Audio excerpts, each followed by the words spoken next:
Bismillahirrahmanirrahim. Wa bihi nasta'in wa alayhi natawakkal. Wassalatu wassalamu ala ashrafil anbiya'i wal mursalin. Amma ba'd. Mga minamahal kong mga magulang at mga kapatid sa pananampalataya. Assalamualaikum warahmatullahi wabarakatuh. Ngayong araw po, ang paksa na pag-usapan natin ay ang usul as-sunnah o yung saligan ng akida o paniniwala ni Imam Ahmad bin Hanbal rahimahullah. At ang ating paksa sa araw na ito ay dalawa po. Una-una ay al-imanu bi ru'yatillahi yawmal qiyamah. Yung tinatawag na paniniwala na makikita ng mga mananampalataya si Allah subhanahu wa ta'ala sa araw ng paghukom. At pangalawa ay ang tinatawag na al-imanu bil mizan yawmal qiyamah. Yung paniniwala sa timbangan ni Allah subhanahu wa ta'ala sa araw ng paghukom, na kung saan titimbangin ang tao at ang kanyang gawain sa araw ng paghukom. Sinabi ni Imam Ahmad rahimahullah, qala al-Imam Ahmad, wal imanu bir ru'yati yawm al-qiyamati kama ruwiya an Nabi sallallahu alaihi wasallam anil ahadithi as-sihah. Dito sinabi ni Imam Ahmad rahimahullah na wal iman, ibig sabihin kabilang sa dapat paniwalaan ng isang mananampalataya ay yung tinatawag na ang pagkakita ng mga mananampalataya. Ang mga mananampalataya lamang, ito is exclusive lamang sa kanila, na mga mananampalataya sa araw ng paghukom, katulad ng nabanggit sa hadith ni Propeta Muhammad sallallahu alaihi wasallam sa mga tamang hadith. Kabilang sa mga hadith na nabanggit patungkol sa mga bagay na ito ay sinabi ni Propeta sallallahu alaihi wasallam sa hadith ni Imam Bukhari at Imam Muslim, innakum satarawna rabbakum kama tarawna hadal qamar wala tudammuna fi ru'yatih. Dito ay sinabi ni Propeta Muhammad sallallahu alaihi wasallam na katotohanan na makikita niyo ang inyong Panginoon, si Allah subhanahu wa ta'ala, kama tarawna hadal qamar, katulad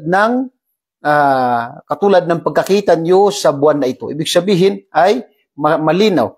Kaya sinabi ito, wala tudammuna fi ru'yatih. Hindi kayo magsisiksikan para makita niyo lang si Allah subhanahu wa ta'ala, kundi malinaw na makikita niyo si Allah subhanahu wa ta'ala, katulad ng buwan na ito na malinaw na nakikita natin. At sa mga talata naman sa Banal na Quran, sinabi ni Allah sa suratu Al-Qiyamah na wujuhu yawma idin nadira ila rabbiha nadira. Sa araw ng paghukom ay nabanggit dito na kung saan ay ang mga tao, kapag sila ay makapasok sa paraiso, ay isa sa kahulugan ng ayan na ito, ay makikita nila ang kanilang tagapaglikha. Isa sa pinakamalaking biyaya na ibibigay sa kanila ni Allah subhanahu wa ta'ala ay makikita nila si Allah subhanahu wa ta'ala. Syempre, yung tinatawag na bagay na ito ay hindi tayo dapat magpalalim, kundi magbase lamang tayo sa dalil. Ganoon din sa ibang talata, sa suratul Mutaffifin, sinabi dito, kalla innahum an rabbihim yawma idin lamahjubun. Yung mga kufar at saka yung mga tinatawag na mga tao na hindi makakapasok sa paraiso ay hindi nila makikita si Allah subhanahu wa ta'ala. Bagkus ito ay natatangi lamang sa mga mananampalataya. Dito sa mga nabanggit natin na mga dalil ay dapat na paniwalaan natin. May nabanggit sa Quran, may nabanggit sa hadith na kung saan makikita ng mga mananampalataya ang kanilang Panginoong si Allah subhanahu wa ta'ala sa araw ng paghukom.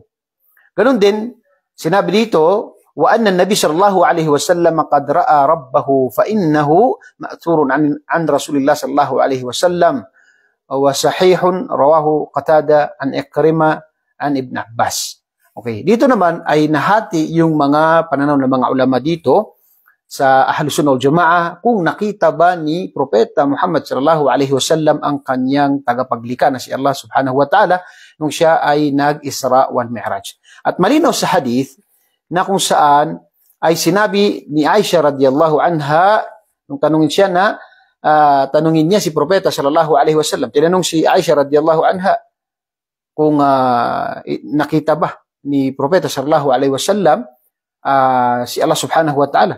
At si Aisha ay dati nang tinanong niya si Propeta Muhammad sallallahu alaihi wasallam, at ang sinabi ni Propeta sallallahu alaihi wasallam, nurun anna arahu.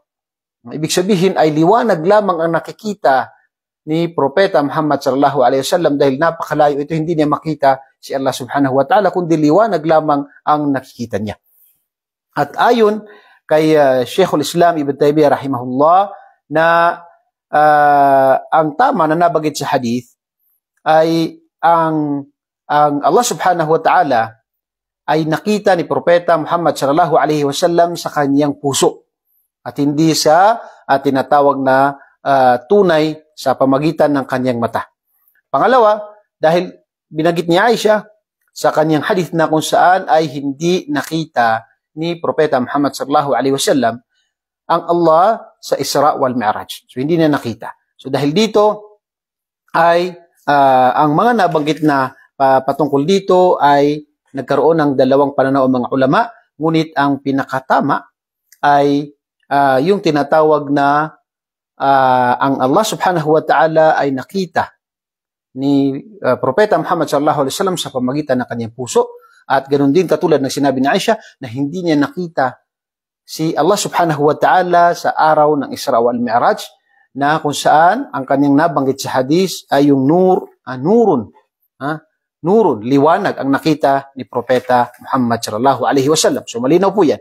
Yan ay ang mga sahaba ay wala silang sinabi na malinaw na kung saan ay nakita ni Propeta Muhammad sallallahu alaihi wasallam si Allah ng kanyang mata, kundi ay nakita ni Propeta sallallahu alaihi wasallam si Allah sa pamagitan ng kanyang puso. At ito ay maaari mangyari sa isang tao, sa isang propeta. Ganon din na dahil sa may mga hadith na kung saan ay sinabi ni Aisha radhiyallahu anha na malinaw na hindi nakita ni Propeta sallallahu alaihi wasallam si Allah subhanahu wa ta'ala, kundi ito ay liwanag ang nakita niya nung siya ay nag-Isra wal Mi'raj. Ganon din, sinabi dito, wal hadithu indana ala zahirihi. Ibig sabihin, ay yung mga hadith na nabanggit na makikita natin si Allah subhanahu wa ta'ala sa araw ng paghukom, ay yan ay hindi pwede na lagyan natin ng ibang kahulugan. Kundi yan ay malinaw na makikita natin si Allah sa araw ng paghukom. Katulad na nabanggit sa hadith, katulad na nabanggit sa ayah. At hindi tayo pwede magsabi na hindi si Allah ang ating makikita, o kaya ay ganoon, magbigay tayo ng ibang kahulugan dahil walang tinatawag na ibang mga dalil na maaring tayo ay magtawil o magbigay ng ibang kahulugan. Bagkus yan ay dapat na paniwalaan natin at hindi tayo magpalalim. Bakit? Dahil yan ay ilmul ghaib, lingid na kaalaman. Ganun din sinabi, kama ja'a ni Nabi sallallahu alaihi wasallam. Katulad na nabanggit sa hadith ay paniniwalaan natin. Dahil ang pagkakaiba ng Ahlus Sunnah wal Jama'a ng akida ng Salafus Salih ay sila ay naniniwala sa tinatawag na dalil at ito ay kanilang tinatawag na pinaniniwalaan ng matibay. At hindi yung iba na kung saan ay inuuna nila yung tinatawag na kanilang akida. So, pipiliin nila yung mga hadith na nababagay sa kanila at yung mga iba ay bibigyan nila ng ta'wil, ibang kahulugan, o kaya sabihin nila ito ay mahina, ito ay hindi dapat paniwalaan. Dahil sa nagbase muna sila sa kanilang paniniwala, katulad ng sinabi ng isa sa mga Asy'ariyah na kung saan nawa ay gabayan siya ni Allah subhanahu wa ta'ala dahil sa kanyang pagkaligaw na wala daw kaparusahan sa libingan, si Aminullah, na kung saan ang napakaraming dalil sa Quran, sa hadith. At pagkatapos sasabihin niya na ang mga hadith na ito ay hindi dapat paniwalaan. Bakit niya sinasabi yun? Dahil meron siyang paniniwala muna. Meron siyang akida muna. Tapos pinipili niya yung sumasang-ayon sa kanya na mga dalil. Yung hindi sumasang-ayon sa kanya, hindi niya pinaniniwalaan. Hindi. Sa Ahlus Sunnah wal Jamaa'ah ay kung ano ang nabanggit sa Quran, sa hadith, ay dapat natin paniwalaan. At dapat na ito ay tinatawag na hindi tayo magpalalim. Bagkus kung ano ang nabanggit ay maniwalaan natin at tinatawag na huwag tayong magpalalim dahil ito ay ilmul ghaib o lingid na kaalaman. Ganun din sinabi, wal kalamu fihi bid'ah. At yung mga bagay na pagpapalalim sa mga bagay na ito, yung pagkita ng mga tao, makikita ng mga tao si Allah subhanahu wa ta'ala sa araw ng paghukom, magtatanong ka kung paano, anong mukha ni Allah subhanahu wa ta'ala, ano man, yan ay tinatawag na bid'ah. Bakit? Dahil yan ay lingid na kaalaman. Si Allah subhanahu wa ta'ala ay makikita natin base sa nabanggit sa Quran at saka sa hadith. Anuman ang klase ng pamamaraan, yan ay hindi natin alam. Yan ay hindi natin alam. Pero yan ay pinakamalaking biyaya na ibibigay sa atin ni Allah subhanahu wa ta'ala. Walakin nu'minu bihi kama ja'a ala zahirihi. Paniwalaan natin base sa nakalagay sa hadith at saka sa Quran. Wala nunadiru fihi ahadan. At hindi narapat na tayo ay makipagtalo sa mga tao na hindi sila naniniwala na makikita natin si Allah subhanahu wa ta'ala, katulad ng Jahmiyah at saka ng Mu'tazila, na sila ay naniniwala na hindi natin makikita si Allah subhanahu wa ta'ala sa pamagitan ng ating mata, kahit na sa araw ng paghukom. Pero sa Ahlus Sunnah wal Jamaah, yan ay nagkaisa sila dyan, na kung saan ang Allah ay makikita sa araw ng paghukom, katulad na nabanggit sa hadith. Okay. Ngayon, ay dito tayo sa tinatawag na pangalawang paksa natin, na kung saan sinabi ni Imam Ahmad rahimahullah, al-imanu bil mizan yawm al-qiyamah, ang paniniwala sa timbangan sa araw ng paghukom. Kabilang ito sa paniniwala ng akida ng Ahlus Sunnah wal Jamaah na nabanggit ni Imam Ahmad bin Hanbal, na paniwalaan natin ang timbangan sa araw ng paghukom. At dito sinabi, kama jaa yuzanu al-'abdu yawm al-qiyamati fala yazinu janaha ba'udah. Ibig sabihin ay maaring ang isang tao ay siya ay titimbangin na siya ay malaking tao, mataba o anuman, malaking tao, pero wala siyang tinatawag na hindi siya mabigat sa timbangan. Bakit? Ay nakadepende ito sa tinatawag na iman o pananampalataya ng isang tao. Ganon din, watuzanul a'malul ibad, at titimbangin din ang gawain ng tao. Kaya titimbangin ang tao at titimbangin din ang mga gawain ng tao. Kama jaa fi hadith al-athar, katulad na mga nabanggit sa hadith ni Propeta Muhammad sallallahu alaihi wasallam. At patungkol naman sa timbangan ay nabanggit, halimbawa sa suratul Zalzalah, sinabi ni Allah, faman ya'mal mithqala darratin khayran yara wa man ya'mal mithqala darratin sharran yara. Sa aya na ito ay sinabi ni Allah na faman ya'mal, sino man ang gumawa ng kabutihan, ay kahit gaano ito kaliit ay makikita niya ito sa araw ng paghukom. At ito ang sa araw ng timbangan. Ganun din yung tinatawag na wa man ya'mal mithqala darratin sharran yara. Kahit gaano kaliit ang gagawin ng isang tao, ay ito ay makikita niya sa araw ng paghukom. Ito ay kabilang sa ititimbang sa kanya. Ganun din na sinabi ni Allah sa suratul Anbiya, wa nada'u al-mawazina al-qista li yawmil qiyamah. Ganun din na kami ay maglalagay ng timbangan sa araw ng paghukom. Ito ay pagiging makatarungan ni Allah subhanahu wa ta'ala. At kabilang sa mga dalil ay si Ibn Mas'ud, nung siya ay umakyat sa isang puno, ay ilan sa mga sahaba ang nagtawanan dahil sa napakapayat ng kanyang tinatawag na mga paa. At yung tinatawag na nakita sila ni Propeta sallallahu alaihi wasallam. Sinabi ni Propeta sallallahu alaihi wasallam na huwag kayong magtataka kung maliit man ang paa ni Ibn Abbas o Ibn Mas'ud. Si Ibn Mas'ud, sinabi niya na, la ta'jabu min diqqati saqayhi fa innahuma athqalu fil mizan min jabal Uhud. Sinabi ni Propeta sallallahu alaihi wasallam, huwag kayong magtataka sa kanyang pagiging payat ng kanyang mga paa, dahil tunay na itong kanyang mga paa na ito ay matimbang ito kaysa tinatawag na Jabal Uhud. Ang Jabal Uhud ay napakalaki. Pag nakita mo yung tinatawag na pag nakapunta tayo palagi sa Madina, ay yung Jabal Ar-Rumat tayo nakakapunta. Yung tapat niya ang Jabal Uhud. At napakalaki yan. At sabi niya, mas matimbang dito ang tinatawag na mga paa ni Ibn Mas'ud. Ibig sabihin, ay titimbangin sa araw ng paghukom ang tao mismo at ang kanyang gawain. Allahu Akbar. So yan ay mga dalil. Katulad din sa tinatawag na hadith, na kung saan ito ay sa hadith ni Imam Ahmad rahimahullah, na kung saan sinabi ni Propeta sallallahu alaihi wasallam, law wudi'atis samawati as-sab' wa man fihin wal aradina as-sab' wa man fihinna fi kiffa wa la ilaha illallah fi kiffa lamalat bihinna la ilaha illallah. Kung ilagay sa isang timbangan ang tinatawag na ang pitong langit at pitong lupa at napapaloob dito, at sa kabilang timbangan naman ang la ilaha illallah, ay mas matimbang ang kalima la ilaha illallah. Subhanallah. Yan ay tinatawag na patunay na mayroong timbangan sa araw ng paghukom, na kung saan titimbangin ang tao at titimbangin ang kanyang gawain. Yan ay kabilang sa paniniwala ng Ahlus Sunnah wal Jamaah, katulad ng nabanggit ni Imam Ahmad rahimahullah, base ito sa dalil sa Quran at saka sa hadith. Kaya isa sa pagkakaiba ng kaakidan Ahlus Sunnah wal Jamaah ay nagbabase sila sa dalil sa Quran sa hadith, na ito ang tinatawag na pagkakaunawa ng mga sahaba ni Propeta Muhammad sallallahu alaihi wasallam. Ganun din sinabi niya, wal imanu bihi wat tasdiqu bihi. Narapat na ito'y paniwalaan natin at patutuhanan natin ang mga nabanggit sa Quran at mga nabanggit sa hadith. Ganun din na sinabi niya, wal i'radu amman raddaha dhalika wa tarku mujadalatihi. At iwasan natin ang mga tao na ayaw na itong tanggapin.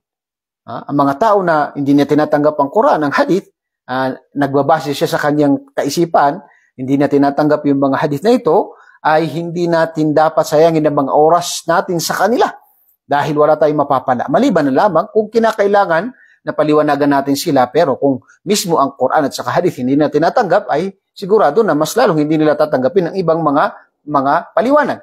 Ganun din na watarku mujadalatihi, at iwanan na makipagtalo sa kanila. Dahil masasayang lang yung oras mo sa mga tao na ganito, na yung Quran mismo, ang hadith mismo ay kanilang tinatawag na kanilang nire-reject.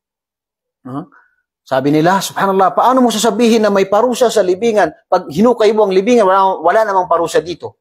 Subhanallah.